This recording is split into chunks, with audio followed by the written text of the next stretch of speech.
Why didn't he help while he was talking?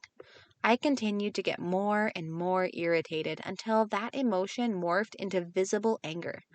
Eric noticed and, like any perfect man, asked me what was wrong, and I let him have it. Couldn't he see I was working? And he was just standing there. Eric looked at me a bit shocked. Why didn't you ask me to help instead of getting mad? Do you miss having time for Jesus and yourself, but you're drowning in the responsibilities of motherhood? If so, you're in the right place. Hi, I'm Cheryl, wife, girl mom, and Jesus follower. I learned the not-so-secret ways to become the mom my girls needed by prioritizing Jesus back into my mom life and reclaiming my identity in Christ. If you're ready to build faith while washing dishes, rediscover your identity, and love yourself like your babies do, grab your earbuds and lock that bathroom door for a minute alone. It's time for Mom. Marriage is amazing, just like a fairy tale. Then the Hollywood glimmer fades and reality sets in that you are married to a real person and not a made-up persona designed to feed the female fantasy of the perfect man. The perfect man knows what their wife wants and needs without being asked. They can anticipate our every whim and desire and fulfill them before we even think of it ourselves. They are always happy and worship the ground we walk on. Burned meals always taste like gourmet cooking to the perfect man. He understands why his wife might suddenly burst into tears and never misinterprets those hormonal mood swings that hit like Hurricane Katrina. Doesn't the perfect man sound perfect? But alas, the perfect man is a piece of fiction that has made a lot of money in the entertainment industry. When I married my perfect man, Eric, I had newlywed stars in my eyes and butterflies in my stomach. I went from living at home with my parents to suddenly being 100% responsible for things like getting health insurance and paying bills. I also went from working full time to being a stay at home wife. I did all the things cooking, cleaning, laundry, and the like while my husband worked.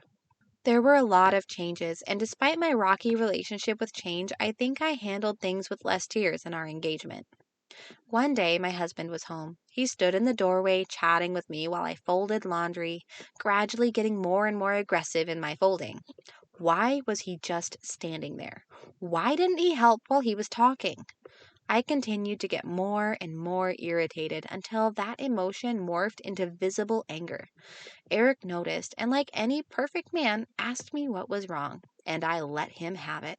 Couldn't he see I was working? And he was just standing there. Why didn't he pick up a piece of laundry and start folding? Of course I was angry. Who wouldn't be? Eric looked at me a bit shocked. I didn't notice the laundry. I was enjoying talking with you. Why didn't you ask me to help instead of getting mad? Should I have to ask? That answer, my dear friend, is yes, I need to ask. Turns out this phenomenon isn't my husband being insensitive or lazy.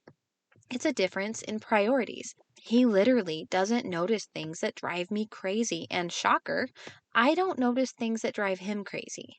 Where I see a counter littered with a paralyzing number of dirty dishes that have to be cleaned to create the space to make dinner, he sees enough clean dishes to get us through that third meal. Where Eric sees a door covered in fingerprints, dirty paw marks, and tongue smears, remember we have little kids, I see a door that still opens and I don't care about the dirt or grime because the thing still functions. Fast forward 7 years and I still need to ask for help. Eric has gotten more adept at doing things that are important to me without being asked. Honestly, I'm not sure I'm any better at seeing the things that are important to Eric though. As husband and wife, we have been learning how to see things that are important to each other and communicate while we are learning. To quote Matthew 7, somewhat out of context, keep on asking and you will receive what you ask for. Do you ever wonder if we have to learn to see things that are important to God? While we are God's children and He is our Father, the things of God don't come naturally to fallen man. It is far easier to shun that smelly homeless person, ignore the widow alone and clinging to life in long-term care facility, and turn a blind eye to the needs of a child left to the mercy of this cruel world. It is far easier to cling tightly to our money and possessions rather than using what we have been given to fulfill the calling of His people. God is just asking for us to do the things that are dear to his heart. His heart is laid bare in the Bible for all to see, and he longs for his people to share his heart. He is just asking for us to see and act upon the things that are important to him. Am I listening? Are you? Do you have a story like mine? I'd love to hear it. Come join the free Time for Mom Facebook group at bit.ly Time for Mom community and share it with this post.